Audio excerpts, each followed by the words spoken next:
கிறிஸ்துவுக்குள் அன்பானவர்களே, ஆண்டவராகிய இயேசுவின் நாமத்தில் உங்களை அன்போடு வாழ்த்துகிறேன். இந்த 8ஆம் மாதத்தினுடைய 2வது பரிசுத்த நாளிலே நாம் ஆண்டவருடைய சமூகத்திலே கூடி வந்திருக்கிறோம். அல்லேலூயா, ஆமேன். ரொம்ப ஜாக்கிரதையாக இருங்க.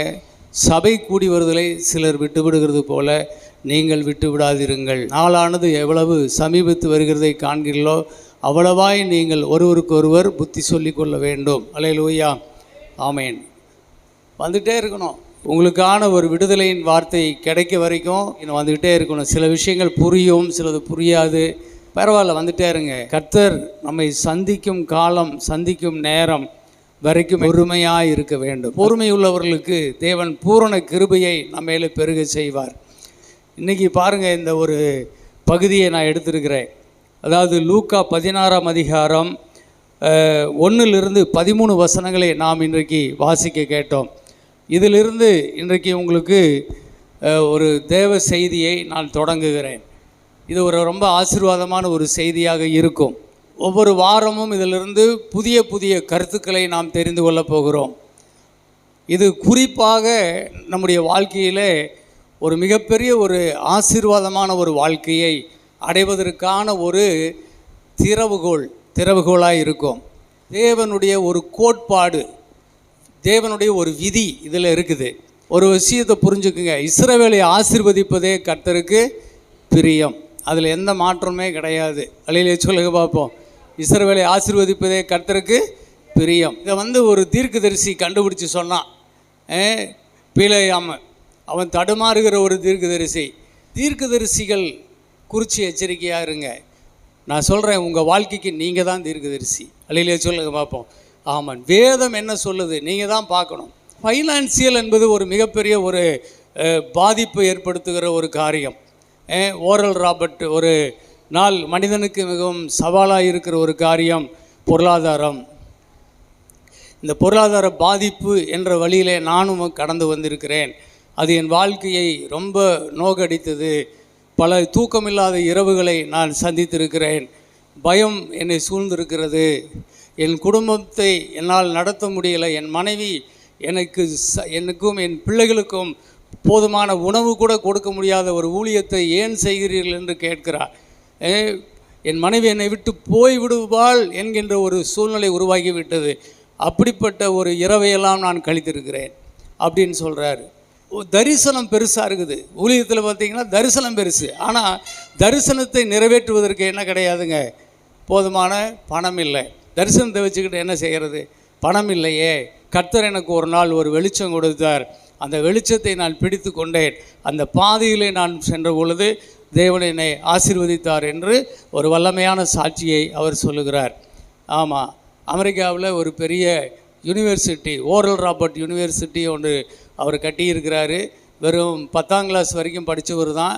ஆனாலும் ஆண்டவர் அவருக்கு போதுமான ஞானத்தையும் கிருபையும் தேவன் கொடுத்து அன்றைக்கே 250 கோடி ரூபாய்க்கு அந்த யூனிவர்சிட்டியை கட்டி இன்றைக்கும் அவர் இறந்துட்டார்.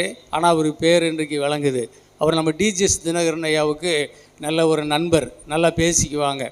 ஒரு நல்ல ஆசீர்வதிக்கப்பட்ட ஒரு வெளிச்சம் பெற்ற ஒரு தேவ மனிதன். ஒரு காலத்தில் தரித்திரன், ஆனால் ஒரு காலத்தில் நல்ல ஆசீர்வதிக்கப்பட்ட ஒரு வெளிச்சம் பெற்ற ஆசீர்வதிக்கப்பட்ட ஒரு மனிதன், ஒரு அபிஷேகம் பண்ணப்பட்ட தேவ பிள்ளை, ஒரு வெளிச்சம் கண்ட தேவ பிள்ளை, கண் திறக்கப்பட்டவன் நான் சொல்லுகிறேன். அல்லேலூயா. ஒரு வெளிச்சம் பெற்ற பிள்ளைகள், தேவனை தரிசித்த பிள்ளைகள், தேவனுடைய வசனத்தின் வெளிச்சத்தை பெற்ற பிள்ளைகள் பேசும்போது கவனிக்கணும். அது நம்முடைய வாழ்க்கையை ஒளிரச் செய்யும். அல்லேலூயா சொல்லுவோமா? மக்கள் உயர உயர அரசன் உயர்வான் என்று சொல்லுவார்கள். சபை மக்கள் நீங்கள் உயர உயர தான் ஊழியங்கள் உயரும். அப்போ எசேக்கியா ராஜா தேவனுக்கு முன்பாக தன்னை சரிப்படுத்தி கொண்டு நின்றான். மக்களுக்கு வேண்டியவைகளை ஆண்டவருடைய சமூகத்தை அவர்களுக்கு கொண்டு வந்து பிரசன்னத்தை கொடுத்தான். தேவன் அவர்களோடு இருந்து ஆண்டவர் அவர்களை ஆசீர்வதித்த பொழுது என்ன செய்தது? இஸ்ரவேல் செழிப்பாச்சு, ராஜ்யபாரம் ஸ்திரப்பட்டது. அல்லேலூயா, ஆமேன். இதெல்லாமே தான் நமக்கு இன்றைக்கி ஒரு வழிகாட்டியாய் நாம் எடுத்து இந்த அதிகாலை ஜெபமெல்லாம் செய்து கடந்து போய் கொண்டிருக்கிறோம். அருமையான தேவப்பிள்ளைகளை, நம்முடைய வாழ்க்கையிலும் கூட பொருளாதார பிரச்சனைகள் நிறைய இருக்குது. ஒரு பெரிய சவால் தான். வீட்டு வாடகை, மளிகை கடை பில்லு, கேஸுக்கு, சாப்பாட்டுக்கு, பிள்ளைகளுடைய படிப்புக்கு, பிள்ளைகளுடைய எதிர்கால திருமண காரியங்களை குறித்து ஒவ்வொரு மாதமும் கட்ட வேண்டிய இஎம்ஐ கடன்களை குறித்து, மெடிக்கல் செலவுகளை குறித்து, எத்தனையோ தேவைகளை குறித்து நமக்கு நம்முடைய தேவைகளும் நிறைந்திருக்கிறதை பார்க்கிறது. பாருங்கள், இதுக்கெல்லாம் என்ன வழி என்று சொன்னால் சோத்திரம். இந்த பிரசங்கத்தை நீங்கள் முழுசாக கேட்க வேண்டும். அப்பொழுது இந்த தரித்திரத்தின் ஆவி ஓடி போய்விடும்.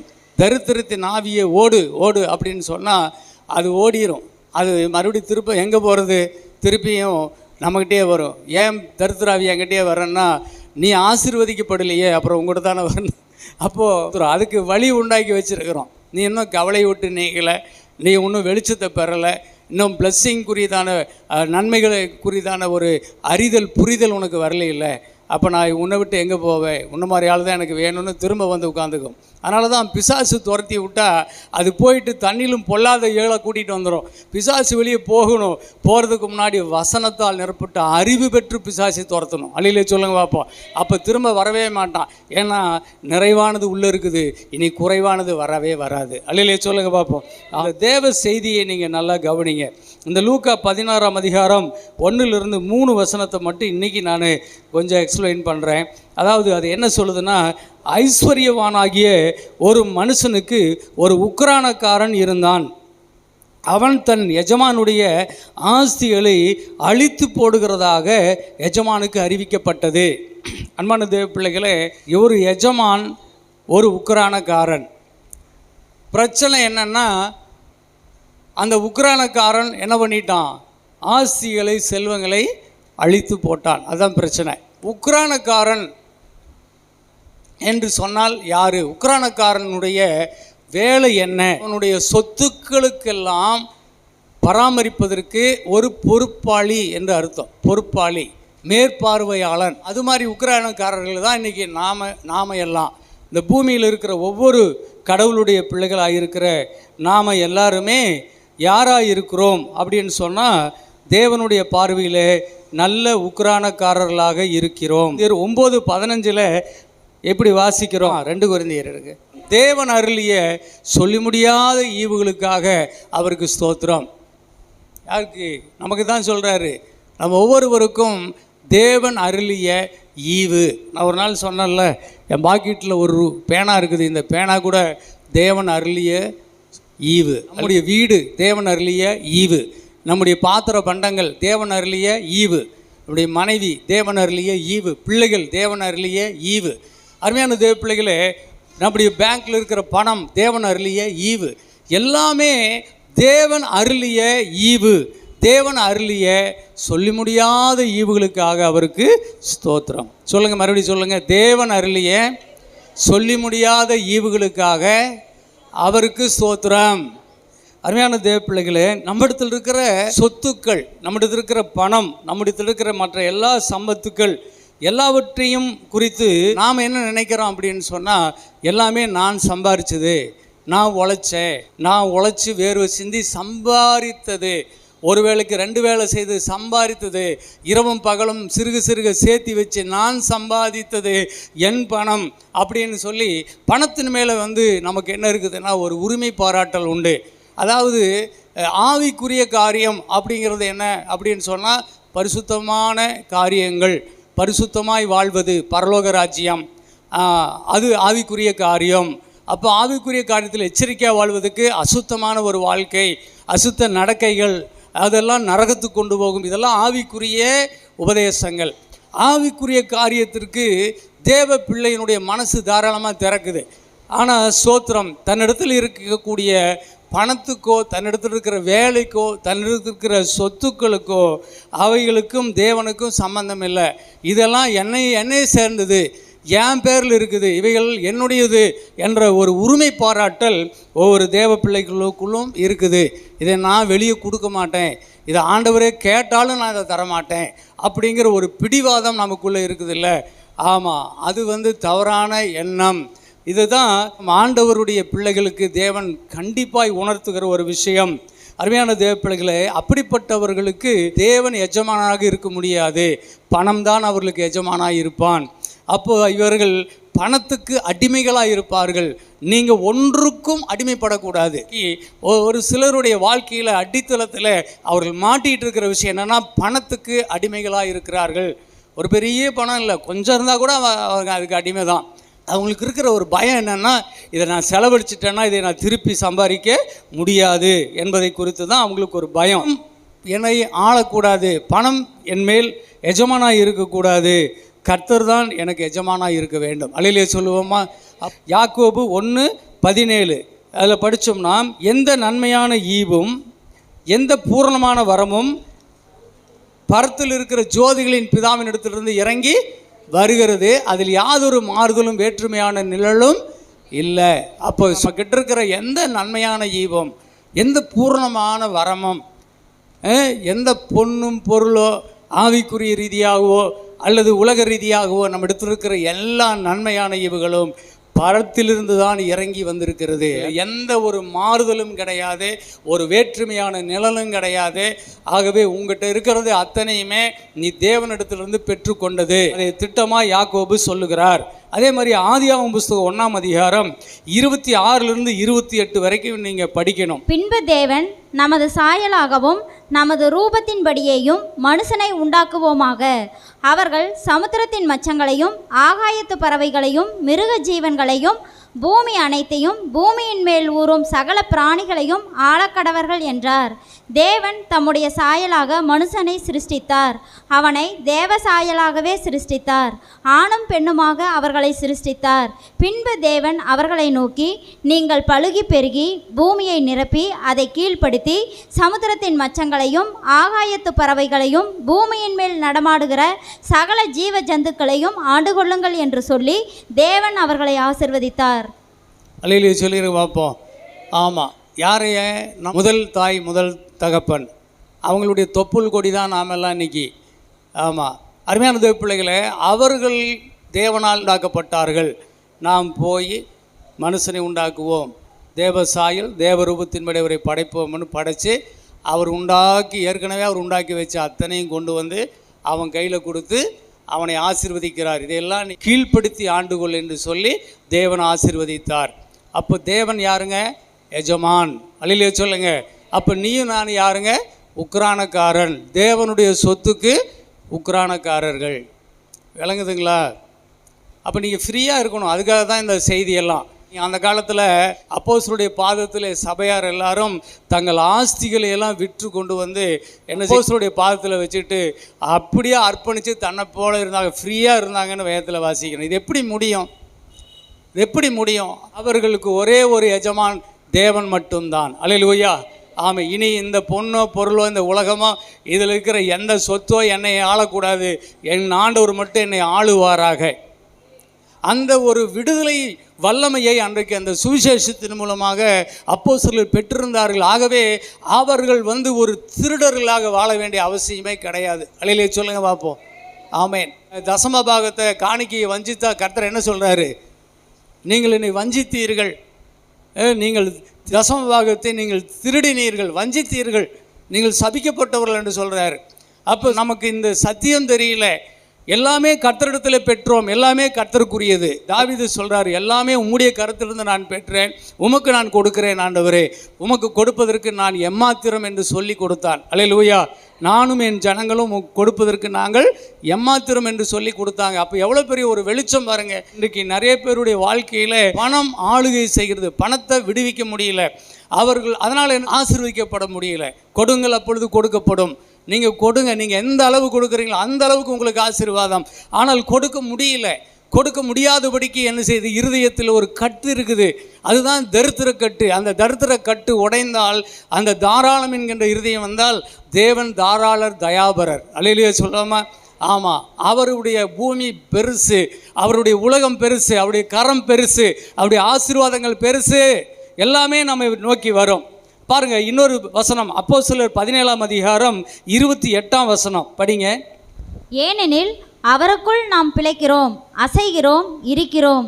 அப்படியே உங்கள் புலவர்களிலும் சிலர் நாம் அவருடைய சந்ததியார் என்று சொல்லி இருக்கிறார்கள். சரிங்க, அப்போ இங்கே சொல்லியிருக்குது, அவருக்குள்ளே நாம் என்ன செய்கிறோம்?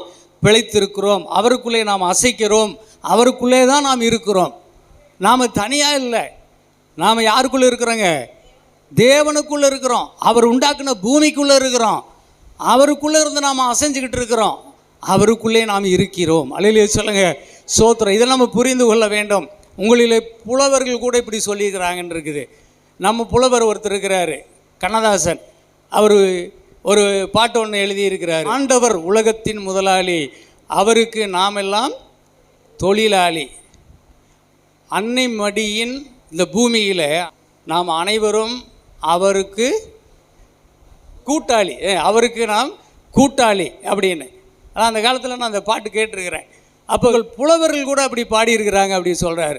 ஆண்டவர் உலகத்தின் எஜமான், அவருடைய படைத்த பூமியில் நாம் எல்லாம் பிறந்திருக்கிறோம். நாம் எல்லாம் அவருடைய சொத்துக்கு கூட்டாளிகளாக இருந்து ஒருத்தருக்கு ஒருத்தர் கை கொடுத்து வாழ்ந்தா, சுயநலம் இல்லாத வாழ்ந்தா எல்லாரும் பசி ஆறலாம். அல்லையிலே சொல்லுங்க. எல்லாரும் திருப்தியாக இருக்கலாம், எல்லாருமே நல்லா இருக்கலாம். இங்கே பாருங்கள், 1 கொரிந்தியர் 1:30-31 கர்த்தர் சொல்கிறாரு. 1 கொரிந்தியர் 1:30-31. அந்தப்படி நீங்கள் அவராலே கிறிஸ்து இயேசுவுக்குட்பட்டிருக்கிறீர்கள். எழுதியிருக்கிறபடி மேன்மை பாராட்டுகிறவன் கர்த்தரை குறித்தே மேன்மை பாராட்டத்தக்கதாக அவரே தேவனால் நமக்கு ஞானமும் நீதியும் பரிசுத்தமும் மீட்புமானார். ஆமாங்க, நாம் ஒருத்தரும் பெருமை பாராட்டக்கூடாது. நாம் பெற்றிருக்கிற ஞானம், கல்வி, அறிவு, செல்வம், சொத்து எல்லாமே, திறமை, தாளந்து, வரங்கள் எல்லாமே தேவன் தந்தது. அல்லையே சொல்லுங்க பார்ப்போம்.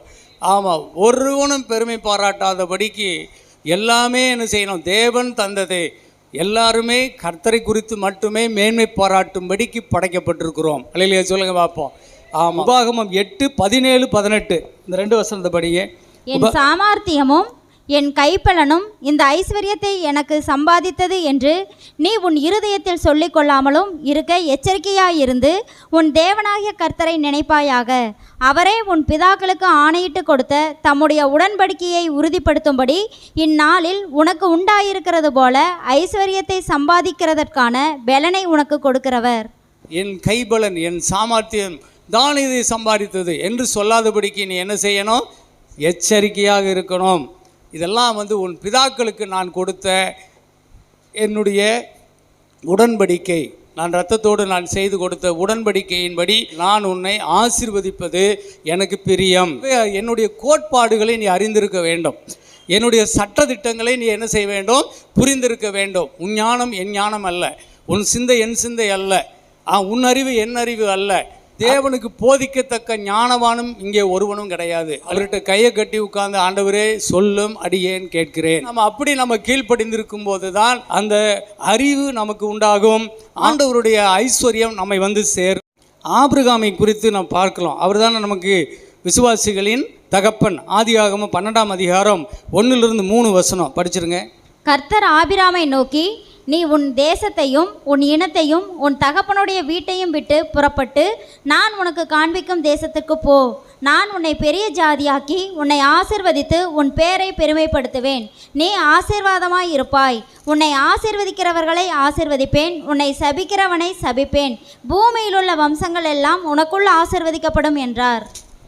இதே தான் நமக்கு என்று கர்த்தர் சொல்கிறார். எங்கே சொல்கிறாரு? கலாத்தியர் 3ஆம் அதிகாரம் 14ஆம் வசனத்தில் சொல்கிறாரு. 13ஆம் வசனத்தில் சாபத்தை உடைச்சிட்டு சொல்கிறாரு, மரத்தில் தூக்கப்பட்ட எவனும் சபிக்கப்பட்டவன் என்று எழுதியிருக்கிறபடி கிறிஸ்து நமக்காக சாபமாகி நியாயப்பிரமாணத்தின் சாபத்திலிருந்து நம்மை நீங்களாக்கி மீட்டு கொண்டார் அப்படின்னு சொல்லிட்டு அடுத்த வசனம் என்ன சொல்லுது? படிங்க. ஆபிரகாமுக்கு உண்டான ஆசீர்வாதம் கிறிஸ்து இயேசுவினால் புறஜாதிகளுக்கு வரும்படியாகவும் ஆவியை குறித்து சொல்லப்பட்ட வாக்கு தத்தத்தை நாம் விசுவாசத்தினாலே பெரும்படியாகவும் இப்படி ஆயிற்று. ஆமா, அது ஆபிரகாமுடைய வாக்கு தத்துவம். அவனுக்கு கொடுக்க வாக்கு தத்துவம் எல்லாம் இயேசுவின் மூலம் நமக்கும் உண்டாயிருக்கிறது என்பதை அங்கே தெளிவாக ஆண்டவர் சொல்லுகிறதை பார்க்கிறோம். எபிரேயர் புஸ்தகம் 6ஆம் அதிகாரம் 13-14 வாசிக்கும் போது அங்கேயும் என்ன சொல்றாரு? ஆபிரகாமுக்கு தேவன் வாக்குத்தத்தம் பண்ணின போது ஆணையிடும்படி தம்மிலும் பெரியவர் ஒருவரும் இல்லாதபடியினாலே தமது பேரிலே தானே ஆணையிட்டு, நிச்சயமாக நான் உன்னை ஆசீர்வதிக்கவே ஆசீர்வதித்து உன்னை பெருகவே பெருக பண்ணுவேன் என்றார். இஸ்ரவேல் ஜனங்களை மோவாபிய ராஜா பாலாக்கு கையில் கொடுத்து சாபமாவதற்கு ஆண்டவர் விட்டு கொடுக்கவே இல்லை. சுற்றி சுற்றி சுற்றி அவர்களை ஆசீர்வதிக்கவே வைத்தார். ஆசீர்வதிக்கிற தேவன் அவரு. என் ஜனங்கள் அறிவில்லாமல் சங்காரமாகிறார்கள். அப்படி போனால் போவாங்களே தவிர கர்த்தரால் யாருமே ஆசீர்வாதத்தை இழந்து போக முடியாது. ஒருவன் ஆசீர்வாதத்தை இழந்து போவானே ஆனால் அது அவனுடைய அறிவீனம், அவனுடைய புத்தியீனம். அதனால்தான் ஒருவன் இடறி விழுந்து போவானே தவிர தேவனால் ஒருவனும் ஆசீர்வாதம் இல்லாமல் போக முடியாது. ஆபிரகாமுக்கு கர்த்தர் தன்னிலும் பெரியவர் இல்லை, அவரே அவருடைய நாமத்தினாலே அவனை ஆசீர்வதிக்கிறாரு. நிச்சயமாகவே நான் உன்னை ஆசீர்வதித்து உன்னை பெருக பண்ணுவேன் அப்படின்னு வாக்கு கொடுத்தாரு. கண்டிப்பாக நம்மையும் ஆசீர்வதிப்பார். அல்லேலூயா, ஸ்தோத்திரம். பாருங்கள், இங்கே ஒரு உயிர் பயத்தில் ஆபிரகாம் ஒரு தவறு கூட செய்கிறான். அதே அதிகாரம் 12ஆம் அதிகாரத்தில் நீங்கள் படிச்சிங்கன்னா 10ஆம் வசனத்துக்கு மேலே அந்த தேசத்தில் ஒரு பஞ்சம் வந்துச்சு. அப்போ எல்லாரும் தேசத்தை விட்டு வெளியே போகிறாங்க. அப்படி இவன் எகிப்தில் போயிருக்கும்போது ஒரு காரியத்தை குறித்து பயந்தான். அப்போ என்னுடைய மனைவி அழகாக இருக்கிறான்னு சொல்லி அவளை கொண்டுட்டு போயிடுவான் பார்வோனு. நான் தான் உன் புருஷனை தெரிஞ்சால் என்னை என்ன பண்ணிடுவான், கொன்று போடுவானே. அதனால் நீ எனக்கு சகோதரி அப்படின்னு சொல்லிடு, பார்வோன் கேட்டான்னா சொல்லிடுன்னு சொல்லி பொய் சொன்னான். அதே மாதிரியே வந்தான். அப்போ அவள் தங்கச்சின்னு சொன்னான். அப்போ பார்வோன் கொண்டுட்டு போயிட்டான். எடுத்துகிட்டு போகும்போது என்ன செய்தான், மச்சானுக்கு என்ன கொடுக்கணும், நிறைய வெகுமதியெல்லாம் கொடுத்தானே கூட்டிகிட்டு போகணும். அது மாதிரி நிறைய கொடுத்தான். என்ன கொடுத்தான், ஆபிரகாமுக்கு அவன் தயை பாராட்டினான். 16ஆம் வசனத்தில் ஆடு மாடுகளும் கழுதைகளும் வேலைக்காரரும் வேலைக்காரிகளும் கோழிக்கை கழுதைகளும் ஒட்டகங்களும் கிடைத்தது. என்னதான் இருந்தாலும் அவருடைய மனைவி போயிடுச்சே, எதுவுமே அதுக்கு ஈடு இல்லை. அவனுக்கு ரொம்ப மன சஞ்சலத்தில் இருந்துக்கிட்டு இருந்தான். ஆனால் கர்த்தர் ஒரு உடன்படிக்கை பண்ணியிருக்கிறார்ல, உன்னை ஒரு பெரிய ஜாதி ஆக்குவேன், உன்னை பெரிய சந்ததி ஆக்குவேன், உன் பேரை பெருமைப்படுத்துவேன் இருக்கார். யாரை கொண்டு, ஆபிரகாம் சாராளை கொண்டு தான். சாரா இல்லைன்னா எப்படி செய்கிறது, எப்படி அந்த ஆசீர்வாதத்தை கொடுக்கறது? அப்போ கர்த்தர் என்ன பண்ணார், அடுத்த வசனத்தில் அந்த எகிப்தின் பார்வோனின் ராஜாவுடைய வீட்டை கர்த்தர் வாதிச்சார் பாருங்க. அப்போது என்னடா எதனால் இப்படியெல்லாம் வருது அப்படின்னு அவன் கண்டுபிடிச்சிட்டான். அதுக்கப்புறம் கொண்டு வந்து ஆபிரகாமுடைய மனைவியை ஆபிரகாமுடைய கொண்டு வந்து கொடுத்துட்டு, நீ ஏன் எனக்கு இப்படி பொய் சொன்ன, உன் மனைவியை நான் எடுத்திருப்பேனே, நான் தப்பு பண்ணியிருப்பேனே அப்படின்னு சொல்லி அவட்ட கேட்டுக்கிட்டு ஆபிரகாமே அவனுக்கு உண்டான எல்லாவற்றையும் விட்டு அனுப்பிச்சி விட்டான்.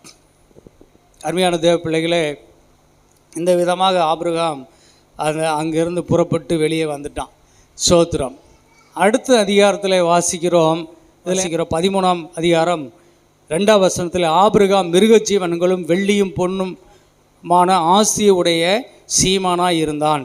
அப்போது அவன் ஒரு தவறு தான் செஞ்சான். இருந்தாலுமே தேவன் ஆசீர்வதிக்கிறதுக்கு செய்த உடன்படிக்கையிலிருந்து அவர் மாறவே இல்லை. அல்லையிலே சொல்லுவோமா? ஆவா. அதுக்கு அப்படியே கீழே படிச்சிங்கன்னா, ஆபிரகாமுக்கும் லோத்து, அவங்க அண்ணன் மகன் லோத்து கூட வரான்ல, அவனுடைய இவனுடைய மேய்ப்பர்களுக்கும் சண்டை. இவங்க ஆஸ்திய பூமி தாங்க முடியல. அப்போது நாம் சகோதரர் நம்ம பிரிஞ்சிடலாம் அப்படின்னு ஆபிரகாமே கூப்பிட்டு சொல்கிறான். சண்டை வேண்டாம்ப்பா, பிரிஞ்சுக்கலாம் அப்படின்னு. அப்போ கிழக்க போனால் நான் மேற்க போகிறேன், நீ வடக்க போனால் நான் தெற்கே போகிறேன், நீ வலது தூரம் போனால் நான் இடதுபுறம் போகிறேன், சரி போ, நீ போய் செலக்ட் பண்ணு. அவன் போய் ஒரு நல்ல இடத்துல நின்று பார்க்குறான். பூமியில் சோதம் குமாரா செழிப்பாக இருக்குது, அப்படியே கர்த்தருடைய தோட்டம் போல் இருக்குது. ஆமாம், ஏன் அப்படி செலக்ட் பண்ணுறாங்க? அவங்ககிட்ட இருக்கிறது ஆடு மாடுகள், அதுக்கு வேண்டிய தண்ணி வேணும், அதுக்கு நல்ல புல் நிறைந்த பூமி வேணும். அதை வச்சு தான் இந்த மேய்ப்பர்கள் வாழுவாங்க. அதனால் அதை செலக்ட் பண்ணி போகிறாங்க. அவன் செலக்ட் பண்ணிக்கிட்டான். யார்? லோத்து செலக்ட் பண்ணிக்கிட்டான். ஆனால் ஆபிரகாம் சோதோமுக்கு எதிராக ஒரு கூடாரம் போட்டு அன்னமயம் போகிறான். அவனுக்கு அவன் நினைப்பிலே இருப்பானாட்டு இருக்குது. கூடாரம் போட்டு சோதோமுக்கு எதிராக கூடாரம் போட்டு உட்காந்துக்கிட்டு பார்த்துக்கிட்டு இருந்தான். அவன் கானானிலே தான் இருந்தான். இந்த காரியம் நடந்த பிறகு லோத்து ஆபிரகாமை விட்டு பிரிந்து போன பின்பு 13ஆம் அதிகாரம் 14ஆம் வசனத்திலிருந்து படிங்க. லோத்து ஆபிராமை விட்டு பிரிந்த பின்பு கர்த்தர் ஆபிராமை நோக்கி, உன் கண்களை ஏறெடுத்து நீ இருக்கிற இடத்திலிருந்து வடக்கேயும் தெற்கேயும் கிழக்கேயும் மேற்கேயும் நோக்கி பார். நீ பார்க்கிற இந்த பூமி முழுவதையும் நான் உனக்கும் உன் சந்ததிக்கும் என்றைக்கும் இருக்கும்படி கொடுத்து உன் சந்ததியை பூமியின் தூளை போல பெருக பண்ணுவேன். ஒருவன் பூமியின் தூளை எண்ணக்கூடுமானால் உன் சந்ததியும் எண்ணப்படும். நீ எழுந்து தேசத்தின் நீளமும் அகலமும் எம்மட்டோ அம்மட்டும் நடந்து திரி, உனக்கு அதை தருவேன் என்றார். அப்பொழுது ஆபிராம் கூடாரத்தை பெயர்த்து கொண்டு போய் எபிரோனில் இருக்கும் மம்ரேயின் சமபூமியில் சேர்த்து குடியிருந்து அங்கே கர்த்தருக்கு ஒரு பலிபீடத்தை கட்டினான். சரிங்க, ஆபிரகாமை பொறுத்தவரையிலும் ஆண்டவர் சொன்னார், நான் காட்டின தேசத்துக்கு போ, நீ அங்கே தான் இருக்கணும் அப்படின்னு சொன்னார். அல்லேலூயா சொல்லுங்கள். லோத்துக்கு பிரச்சனை இல்லை, லோத்து எங்கே வேணால் போகலாம். ஆனால் ஆபிரகாம் இப்படி போக முடியுமா? முடியாது. ஆபிரகாம் தேவனால் அழைக்கப்பட்டவன். அல்லேலூயா சொல்லுவோமா? அதே போல தான் தேவனுடைய பிள்ளைகளை நீங்களும் நானும் ஆமீன் பரிசுத்தவான்கள் ஆகும்படி நாம் அழைக்கப்பட்டவர்கள், தேவனுடைய பிள்ளைகள் ஆகும்படி நாம் அழைக்கப்பட்டவர்கள். ஆபிரகாமுடைய சுதந்திரத்தை, வாக்குத்தத்தங்களை நாம் பெற்று அனுபவிக்கும்படி நாம் அழைக்கப்பட்டவர்கள். ஆகவே நானும் நீங்களும் என்ன செய்ய முடியாது? நம்ம இஷ்டப்படி அப்படி பராக்கு பார்த்துட்டெல்லாம் போக முடியாது. நாம் காட்டுற தேசத்தில் தான் நாம் இருந்தாக வேண்டும். ஆனால் கர்த்தருக்கு ஸ்தோத்திரம். ஆண்டவர் சொல்கிறார், இப்போ பார்க்குறாரு அவனை. அந்த காலத்தில் அதுதான், வேறு வழி கிடையாது.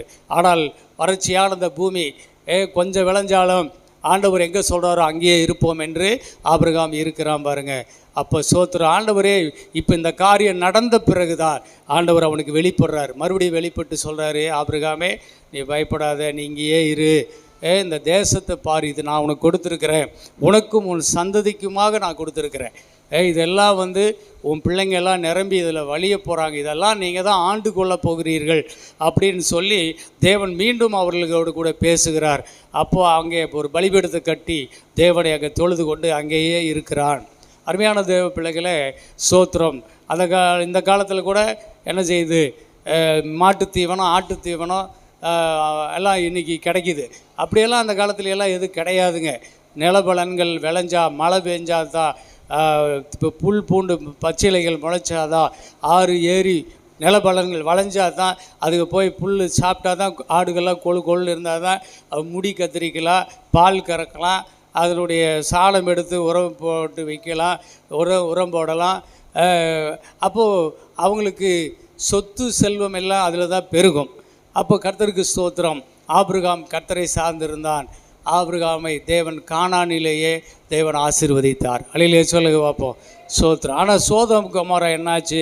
சோதோம் கொமோரா மேலே இப்போ ஒரு யுத்தம் வந்துச்சு. அடுத்து 14ஆம் அதிகாரத்தில் இப்போ 8ஆம் வசனம் 9ஆம் வசனத்தில் பார்த்தா, சோதோம் ராஜா என்ன செஞ்சான்? போய் ஒரு 5 ராஜாக்கள், சோதோம் ராஜாவோடு சேர்ந்து 5 பேர் சேர்ந்து ஒரு 4 ராஜாக்களை எதிர்த்துக்கிட்டு சண்டை போடுறாங்க. சண்டை போட்டு 5 ராஜாக்கள் 4 ராஜாக்களை ஜெயிக்க முடியல, தோற்று போனார்கள். அல்லேலூயா சொல்லுங்க பார்ப்போம். தோற்று போனார்கள். அப்போ என்ன நடக்கும்? என்ன நடந்துச்சு? சோதோமும் அவனுடைய ராஜ்யம், அவருடைய சொத்து சுகங்கள், அவருடைய மக்கள் எல்லாம் சிறைப்பிடிக்கப்பட்டு அந்த 4 ராஜாக்கள் கொண்டுட்டு போயிட்டாங்க. அப்போ இந்த செய்தி யாருக்கு கிடைச்சிது?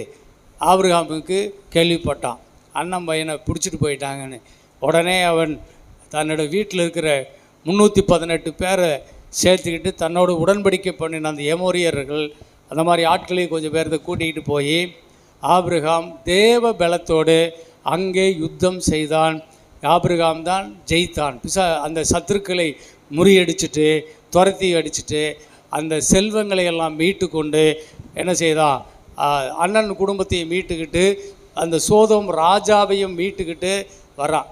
அடுத்தது 18லிருந்து 20 வரையிலும் சாலோமின் ராஜா என்று சொல்லக்கூடிய ஆசாரியனுக்கு ஆபிரகாம் தசமபாகங்களை கொடுத்தான். உன் சத்துருக்களை உன் கையில் ஒப்பு கொடுத்த உன்னதமான தேவனுக்கு ஸ்தோத்திரம் என்று சொன்னான். இவனுக்கு ஆபிரகாம் எல்லாவற்றிலும் தசமபாகத்தை கொடுத்தான். அதுக்கடுத்து சோதோமின் ராஜா சொல்கிறாரு, ஆபிரகாமே நீ எனக்கு பெரிய தயவு செய்து என் நாட்டு ஜனங்களையும் மக்களையும் எல்லாம் தேசத்தையெல்லாம் நீ மீட்டு கொடுத்த, அப்படின்னு நன்றி அப்படின்னு சொல்லிட்டு ஜனங்களை என்னிடத்தில் கொடுத்து விடு. இதோ இந்த கொள்ளை எடுத்துகிட்டு வந்து இந்த செல்வங்களை எடுத்து கொண்டு போ. ஒரு 5 பட்டணத்தில் கொள்ளையடித்த ஒரு பெரிய செல்வம் எவ்வளோ பெருசு இருக்கும் பாருங்கள். ஒரு மலை மாதிரி இருக்கும் இல்லைங்களா? அவ்வளவு பெரிய கோடி பெரிய கொள்ளை அது. ஆனால் ஆபிரகாம் என்ன சொன்னால், சோதோம் ராஜாவை பார்த்து சொன்னான், சோதோம் ராஜாவே, ஒரு நாள் நீ சொல்லிடுவ, இந்த ஆபிரகாமை நான் தான் ஐஸ்வர்யவானாக்கினேன் என்று நீ சொல்லாதபடிக்கு உங்கள்கிட்ட இருந்து ஒரு சரட்டையாகிலும் ஒரு பாதரட்சியின் வார கூட நான் தொடுவதில்லை என்று உன்னதமான தேவனுக்கு நேராக தன் 2 கைகளை உயர்த்தினான். அல்லேலூயா. ஆமாம், அவர் தான் ஆண்டவரே, நீங்கள் தான் சொன்னீங்க, வானத்தையும் பூமி உண்டாக்கின கர்த்தர் நீங்கள் தான் சொன்னீங்க, நான் உன்னை பெரிய ஜாதியாக்குவேன், உன் பேரை பெருமைப்படுத்துவேன், நீ ஆசீர்வாதமாக இருப்பேன்னு நீங்கள் தான் சொன்னீங்க. ஆகவே உங்களுக்குரிய அந்த பேரும் புகழும் மரியாதையும் இந்த ராஜாவுக்கு போகக்கூடாது. ஆகவே இதில் இருக்கிற ஒரு சரட்டையோ ஒரு செருப்பு வாரையோ கூட நான் தொடுவதில்லை என்று வானத்துக்கு நேராக கைகளை உயர்த்தி நின்றான் ஆபிரகாம். அல்லேலூயா சொல்லுவோமா? அப்போ ஆபிரகாமுடைய இருதயம் தேவனுடைய வாக்கு தத்தத்தை மட்டும்தான் சார்ந்திருந்ததே தவிர ஆபிரகாமுடைய இருதயம் இந்த உலகத்தினுடைய பொண்ணுக்கும் பொருளுக்கும் பணத்துக்கும் செல்வத்துக்கும் முத்துக்களுக்கும் வைரத்துக்கும் பெருமைக்குரிய இந்த பணத்தின் மேல் அவன் இருதயம் போகவே கிடையாது. அல்லேலூயா சொல்லுங்க பார்ப்போம். ஆமீன், சோத்திரம். ஆனால் இதெல்லாம் கிடைக்காதா, இதெல்லாம் விட்டுட்டா, இன்னைக்கு விட்டுட்டா போச்சே, இனிமேல் என்றைக்குமே கிடைக்காதா? அப்படியெல்லாம் கிடையாது. என் தேவன் எனக்கு கொடுக்க வல்லவராய் இருக்கிறார். வானத்தையும் பூமியும் படைத்த கர்த்தர், வானமும் பூமியும் அது நிறைவும் கர்த்தருடையது. கர்த்தர் பூமியின் மறைவிடங்களில் இருக்கிற பொக்கிஷங்களை எனக்காக திறப்பாக்கி கொடுக்க அவர் வல்லமை உள்ளவராய் இருக்கிறார். அவர் கொடுத்த வாக்குத்தத்தம் எனக்கு போதுமானது. அவர் சொன்னால் சொன்னதை நிறைவேற்ற ஒரு வல்லமை உள்ளவர். அதுதாங்க ஆபிரகாம், அதுதாங்க தேவனை நம்பினான். அதனால தாங்க இயேசு கிறிஸ்துவின் ஆசீர்வாதம். அப்படிப்பட்ட ஆபிரகாமை பின்பற்றினால்தான் தேவன் இந்த உலகத்திலே நம்மை ஆசீர்வதிப்பார். அல்லேலூயா சொல்லுங்க. அவ்வளவு பெரிய சோதோமின் ராஜாவின் பணத்தை இச்சிக்காமல், அந்த பணத்தை அவன் தொடாமல், அவன் மனதிலிருந்து அதை விட்டு கொடுத்து விட்டான். அல்லேலூயா சொல்லுங்க பார்ப்போம். விட்டு கொடுத்து விட்டான், வேண்டாம் என்று சொல்லிவிட்டான்.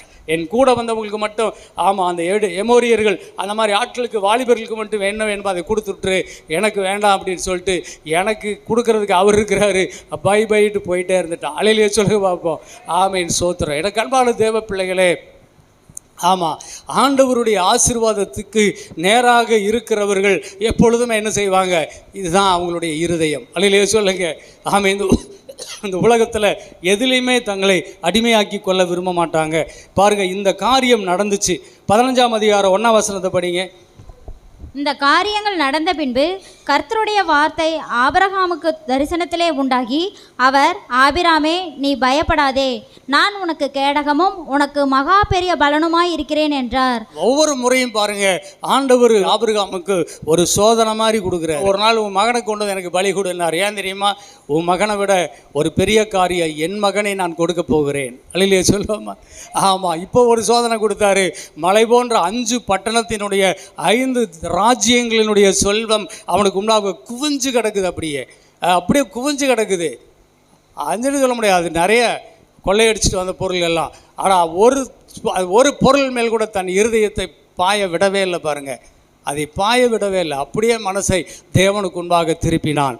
அதனால தான் சொல்கிறார், இந்த காரியம் நடந்த பின்பு கர்த்தர் ஆபிரகாமை நோக்கி மறுபடியும் கூப்பிட்றாரு. ஆபிரகாமே, நீ பயப்படாதே, நான் உனக்கு கேடகமும் மகா பெரிய பலனுமாயிருக்கிறேன் என்று மீண்டும் அவனுக்கு சொல்லுகிறார். அப்போ ஒவ்வொரு சோதனைகளும் முடிந்த பிறகு தேவன் என்ன செய்கிறாரு? அவர் வாக்குத்தத்தங்களை ரினியூல் பண்ணி கொடுக்குறார். அல்லேலூயா, ஆமென். ஆபிரகாமும் அவனுடைய, அதெல்லாம் ஆபிரகாமுக்கு மாத்திரமல்ல, ஆபிரகாமுடைய சந்ததிக்கு, ஆபிரகாமுடைய அறையில் இருக்கிற லேவியும் தசமாகவும் கொடுத்தான். ஆபிரகாமுக்கும் ஆபிரகாமுடைய வித்துக்கள் எல்லாருக்கும், ஆவிக்குரிய வித்துக்கள், மாம்ச வித்துக்கள் எல்லாருக்கும் உரிய ஆசீர்வாதங்களாக ஆபிரகாம் ஒரு மனுஷனுடைய விசுவாசத்தை வைத்துதான் கர்த்தர் என்ன செய்தார்? இன்னைக்கு நம்மையெல்லாம் தேவன் ஆசீர்வதிக்க ஆசைப்பட்டு கொண்டிருக்கிறார். அல்லேலூயா. அப்போ சோத்திரம். ஆபிரகாமுக்கு பிள்ளைகளாக இருக்கணும்னா ஒரு விஷயத்தை தெரிஞ்சுக்கணும். ஓப்பனாக தேவனுடைய ஆசீர்வாதங்கள், ஆபிரகாமுடைய ஆசீர்வாதங்கள் நம்ம மேலே எப்படி வரணும்னா அது மாதிரி ஒரு விசுவாசம் நமக்கும் உண்டாகணும். அல்லேலூயா சொல்லுங்க பார்ப்போம். நீங்கள் உன்னதங்களிலே அவரோடு கூட உட்கார்ந்து இருக்கிறீர்கள். அல்லேலூயா. ஆமாம், மேலானவைகளையே நாடுகள், மேலானவைகளையே சிந்தியுங்கள், கீழானவைகளை அல்ல, மேலானவைகளையே சிந்தியுங்கள் அப்படின்னு சொல்கிறாரு. படிங்க, இந்த வசனம் என்ன சொல்லுது? 1 கொரிந்தியர் 3:7. அப்படி இருக்க நடுகிறவனாலும் ஒன்றுமில்லை, நீர் பாய்ச்சுகிறவனாலும் ஒன்றுமில்லை, விளையச் செய்கிற தேவனாலே எல்லாம் ஆகும். ஆமென். அல்லேலூயா சொல்லுங்க பார்ப்போம். ஆமாம், எல்லாத்தையும் நானே தான் பண்ணுறேங்க, நான் ஒருத்தனாக தாங்க செய்கிறேன். மார்த்தாள் சொல்கிறாள்ல, ஆண்டவரே, நான் ஒருத்தியாக நான் எவ்வளவு கஷ்டப்படுகிறேன். இந்த மார்த்தாள் ஒன்றுமே பண்ணாமல் இங்கே வந்து சும்மா உட்காந்துட்டு இருக்கிறாளே, உங்களுக்கு இதை பற்றி கவலை இல்லையா அப்படின்னு சொல்கிற மாதிரி இருக்குது. தேவனுக்கு இதில் பங்கே இல்லையா, தேவன் இதில் பங்கு எடுக்கவே இல்லையா? விதைப்பும் அறுப்பும் என்பது ஒரு இயற்கையான ஒரு விதி இல்லைங்களா? இயற்கை விதி, இயற்கை கோட்பாடு. அது ஒரு செழிப்புக்கு நாம் செய்ய வேண்டிய வேலையை நாம் செய்யணும், தேவன் செய்ய வேண்டிய வேலையை தேவன் செய்வார். இந்த ஏதேன் தோட்டத்தை பண்படுத்தும்படியான ஒரு வேலையை நான் உங்களுக்கு கொடுத்தேன். சும்மா படுத்திருந்தா சோறு வராதுங்க. தேவனுடைய சொத்துக்கள் உரிமை பாராட்டி அவைகள் எல்லாம் தேவனால் எனக்கு கொடுக்கப்பட்டிருக்கிறது, இந்த உரிமை சொத்தை நான் நல்லபடியாய் மேற்பார்வையிடுவேன். அல்லேலூயா. இது அப்படியே போட்டுட்டு சோம்பேறியினுடைய வயல் எப்படி இருக்குமாமா? முள் முளைச்சி காஞ்சேரி முறைச்சி போயிடும். இவனே நாளைக்கு கால் எடுத்து உள்ளே வச்சு உள்ளே போக முடியாது. அப்போ என்ன செய்யணும்? பண்படுத்தணும். களைகள் பிடுங்கணும், கல்லுகள் அகற்றப்படணும், கரெக்டாக அதை பார்த்து பிடிக்கணும். என்ன விதை வேணுமோ, என்ன பலன் வேணுமோ நீ தான் தீர்மானிக்கணும். அதை நீ விதைக்க வேண்டும். நீ விதைச்சேனா அதை விளைய பண்ணுகிறவர் கர்த்தர். அப்போ நிலம் என்பது என்னது? உள்ளம். அப்போ நம்முடைய வாழ்க்கையை சரியாக திட்டமிட தெரியணும். என்ன விதைக்கிறாயோ அதையே கர்த்தர் விளைய பண்ணுவார். கர்த்தர் என்ன செய்யணும்? மழை தரணும், சூரிய வெயில் கிடைக்கணும், விவசாயிக்கு ஆரோக்கியம் வேணும். அப்போது அதே மாதிரி அந்த நிலத்துக்கு அடியில் வேரில் விளைகிற பலனுக்கும் அபரிவிதங்கள் உண்டாகணும். அதே மாதிரி மேலே கதிர்களில் வரக்கூடிய பலன்லையும் பூக்களில் வரக்கூடிய காய் போன்ற பலன்களிலும் அபரிவிதங்கள் வர வேண்டும். இல்லையே சொல்லுங்கள். அது எல்லாமே உண்டாக்குகிறவர் நீங்கள் இல்லை, நான் இல்லை, விளைய செய்கிற தேவன் தான். அல்லேலூயா. ஆகவே அவரும் இதில் பங்கு இருக்கிறது. உனக்கான பலன் கொடுத்தார், உனக்கான சுகம் கொடுத்தார், ஆரோக்கியம் கொடுத்தார். நீ அதையெல்லாம் கவனித்து ஞானமாய் செய்ய பலன் வரங்களை கொடுத்தார். ஆகவே நீ விதைத்திருக்கிறது ஒன்று தான், ஆனால் அது விதைத்து வெளியே வரும்போது பல ஆயிரங்களாய் வருகிறது. அந்த பலனை கொடுக்கிறவர் கர்த்தர். நீ அதை பெரிய அறுவடையாக சேர்த்து வைக்கிறார். இப்பொழுது நீ பார்க்கிறபடி இவ்வளவு பெரிய ஐஸ்வர்யம், இவ்வளவு பெரிய சம்பத்து, இவ்வளவு பெரிய செல்வம் உன் தேவனாகிய கர்த்தரும் சேர்ந்து உன்னோடு கூட உழைத்திருக்கிறார். என்னாலே இல்லாமல் உங்களால் ஒன்றுமே செய்ய முடியாது என்று சொல்கிறதை பார்க்கிறோம். 2 கொரிந்தியர் 9:8 நீங்கள் எல்லாவற்றிலும் எப்பொழுதும் சம்பூர்ணமுடையவர்களாயும் சகலவித நற்கிரியைகளிலும் பெருகுகிறவர்களாயும் இருக்கும்படியாக தேவன் உங்களிடத்தில் சகலவித கிருபையையும் பெருகச் செய்ய வல்லவராயிருக்கிறார். மேலே 2 வசனம் படிச்சீங்கன்னா, எதை விதைக்கிறீர்களோ அதையே அறுப்பீர்கள். சிறுக விதைக்கிறவன் சிறுக அறுப்பான், பெருக விதைக்கிறவன் பெருக அறுப்பான். அதில் அப்படியே படிப்பா. நான் சொல்லுகிறது என்னவெனில், சிறுக விதைக்கிறவன் சிறுக அறுப்பான், பெருக விதைக்கிறவன் பெருக அறுப்பான். அவனவன் விசனமாயும் அல்ல, கட்டாயமாயும் அல்ல, தன் மனதில் நியமித்தபடியே கொடுக்க கடவன். உற்சாகமாய் கொடுக்கிறவனிடத்தில் தேவன் பிரியமாய் இருக்கிறார். நாம் சம்பாதிக்கிறோம், எல்லாவற்றையும் நாமளே வச்சுக்கிட்டு அதை விடாமல் அதை மறுபடியும் அடுத்த போகத்துக்கு நாம் விளையத்திற்கு நாம் ஒப்பு கொடுக்காமல் இருந்தோம் என்றால் அதனால் ஒரு பயனும் இல்லை. அதான் லூக்கா 16 படிக்கும் போது சொல்ல, அதில் ஒன்றும் பலன் இல்லை. நீங்கள் அதை பூட்டி வச்சால், பெட்டியில் போட்டு பூட்டி வச்சா திருடர் கள்ளமிட்டு திருடிட்டு போவாங்க, அல்லது துரு பிடிக்கும், பூச்சி பிடிக்குமே தவிர வேறு ஒன்றுக்கும் பிரயோஜனம் இல்லை. அதையே விதைத்தால் அது என்ன செய்யும்? பல மடங்கு மீண்டும் திரும்ப உங்கள் களஞ்சியங்களிலே சேரும். தயாள இருதயம் நமக்கு வேணும் பாருங்க. விதைக்க வேண்டும். தேவனுடைய ராஜ்யம் அதை கேட்கிறது. நீ விதைத்து விதைத்து நீ பெருகி பெருகி அறுவடை செய்து பெருகி பெருகி வாழ வேண்டும் என்று சொல்லுகிறார். உபாகமம் 28:11-12 2 வசனம் படிங்க. உனக்கு கொடுப்பேன் என்று கர்த்தர் உன் பிதாக்களுக்கு ஆணையிட்ட தேசத்தில் கர்த்தர் உன் கர்ப்பத்தின் கனியிலும் உன் மிருக ஜீவன்களின் பலனிலும் உன் நிலத்தின் கனியிலும் உனக்கு பரிபூரண நன்மை உண்டாக கட்டளையிடுவார். ஏற்ற காலத்தில் உன் தேசத்திலே மழை பெய்யவும் நீ கையிட்டு செய்யும் வேலைகளை எல்லாம் ஆசிர்வதிக்கவும் கர்த்தர் உனக்கு தமது நல்ல பொக்கிஷ சாலையாகிய வானத்தை திறப்பார். நீ அநேகம் ஜாதிகளுக்கு கடன் கொடுப்பாய், நீயோ கடன் வாங்காதிருப்பாய். நீ விதைச்சிரு, அவர் ஏற்ற காலத்தில் மழையை பெய்ய பண்ணுவார். அப்பொழுது என்ன செய்யும்? விளைஞ்சு தள்ளும் பூமி, உன் ஆசீர்வாதங்கள் விளைஞ்சு கொட்டும். அதனால தான் கர்த்தர் சொன்னார், தசமபாகங்களை காணிக்கைகளை கொடுத்தும் போது அது ஒன்றில் தான் அவர் சொன்னார், நீங்கள் என்னை சோதித்து பாருங்கள் அப்படின்னு சொன்னார். நீ என்னை டெஸ்ட் பண்ணிப்பார், நீ டெஸ்ட் பண்ணிப்பார், அப்பா பெருகுவாய் நீ, பெருகுவாய் நீ. காலையில் கூட நான் கரெக்டாக 3:45 தூக்கம் பிடிச்சிருச்சு. துதியும் சோத்திரத்தோடு எழுந்திரிச்சிட்டேன். எல்லாவற்றுக்காக வாக்குத்தத்த வசங்களை சொல்லி துதிச்சு பாடி ஜெபம் பண்ணி விசுவாசியில் எல்லாருக்காக ஜெபித்தேன். இந்த ஊழியத்தை தன்னுடைய பணத்தால் பொருளால் தாங்குகிற கனி கொடுக்கிற பிள்ளைகள் அவர்கள்தான் பங்காளிகள். அவர்கள் இந்த ஊழியத்தின் அபிஷேகத்தை பெற வேண்டும், இந்த ஊழியத்தினுடைய ஆசீர்வாதத்தை பெற வேண்டும் அப்படின்னு கொடுக்குற பிள்ளைகளுக்கு அது பின்னாடி வருது. நான் அதை பற்றின ஒரு டீட்டெயிலான செய்தி இதில் இருக்குது. நான் இப்போவே அதை நான் சொன்னேன்னா அது உங்களுக்கு புரியாது. அப்போ நான் சொல்லும்போது ஆமாங்க ஐயான்னு சொல்லுவீங்க. இது ஒரு நல்ல செய்தி, நான் எடுத்துருக்கிற ஒரு தொடர் செய்தி. மெசேஜை நீங்கள் எழுதி வச்சு நீங்கள் மீண்டும் மீண்டும் பாருங்கள்.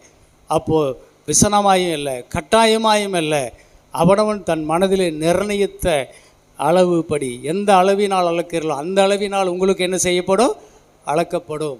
ஆகவே தேவனுடைய ராஜ்யத்தில் கொஞ்சமாவது நீங்கள் விதைச்சிட்டு வரணும். உங்கள் விதை மனப்பூர்வமாய் விதைக்கணும்.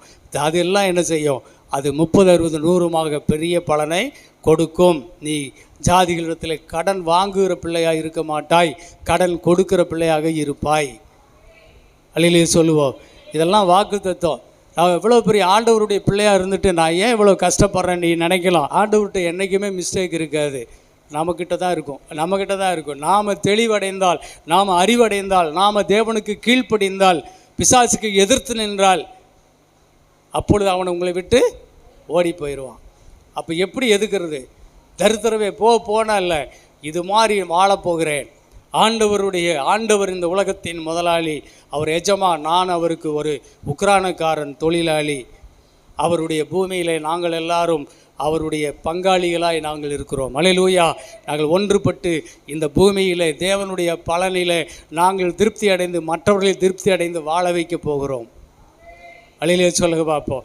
இது ஒரு வெளிச்சங்க, இது ஒரு விடுதலையின் எண்ணம், இது ஒரு விடுதலையின் எண்ணம். பாருங்கள், இந்த எண்ணம் உள்ளே வந்துச்சுன்னா தான் நம்ம வாழ்க்கை வரும்.